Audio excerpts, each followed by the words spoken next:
Sa mga gumagawa ng di makatarungang batas, sa mga nagpaparal ng mapangaping kautusan, upang ipagkait ang karapatan ng mga dukha, at ang katarungan ay itanggi sa mga naapi sa aking bayan, na ang mga babaeng balo ay kanilang samsaman, at ang mga ulila ay kanilang paslangin.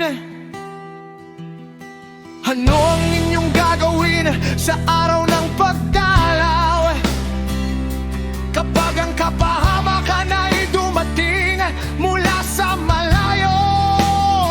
Kanino kayo tatakbo upang humingi ng tulong? Saan ninyo iiwan ang inyong mga kayamanan? Wala na kayong magagawa kundi ang sumukot sa gitna ng mga pihag, o bumagsak sa gitna ng mga pinatay. Ngunit sa lahat ng ito, ang kanyang buot ay hindi nabawi. Ang kanyang kamay ay nakataas pa rin.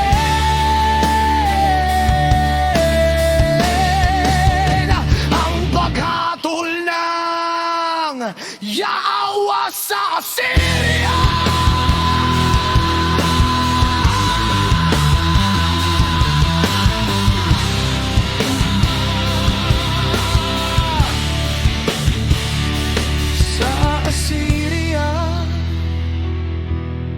Pamalo ng aking galing, na sa kaniyang kamay ay hawak ang pamalo ng aking pag-iinit. Ako ang nagsugo sa kanya laban sa isang bansang walang alahayat. Ipinadala ko siya laban sa bayang nagpapagalit sa akin, upang samsaman at nakawin ang kanilang mga ari-arihan, at upang yurakan sila tulad ng putik sa mga lansangan.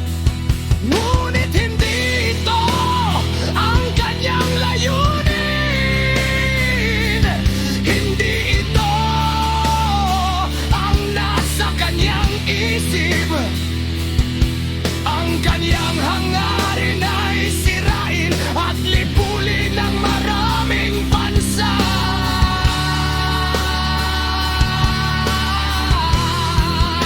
Hindi ba't ang aking mga general ay mga hari rin? Wika niya.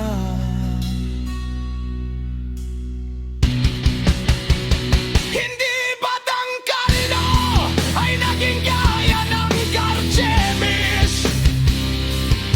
Ang Hamat ba ay hindi gaya ng Arpad?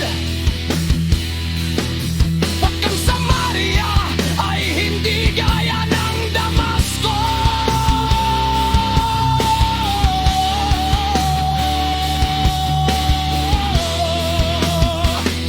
Yayamang ang aking kamay ay sumakop sa mga kahari ang sumasamba sa Diyos-Diyosan. Mga kahari ang mga imahen ay higit na dakila kaysa sa Jerusalem at Samaria. Hindi ko ba gagawin sa Jerusalem at sa kanyang mga imahen ang ginawa ko sa Samaria at sa kaniyang mga Diyos-Diyosan?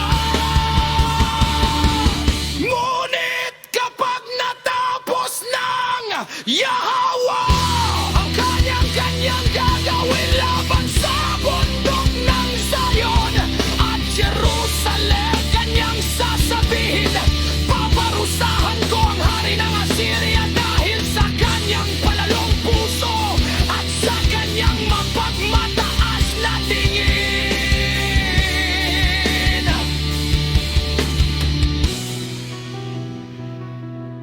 Sapagkat sinasabi niya, Sa pamamagitan ng lakas ng aking kamay ang ginawa ko ito.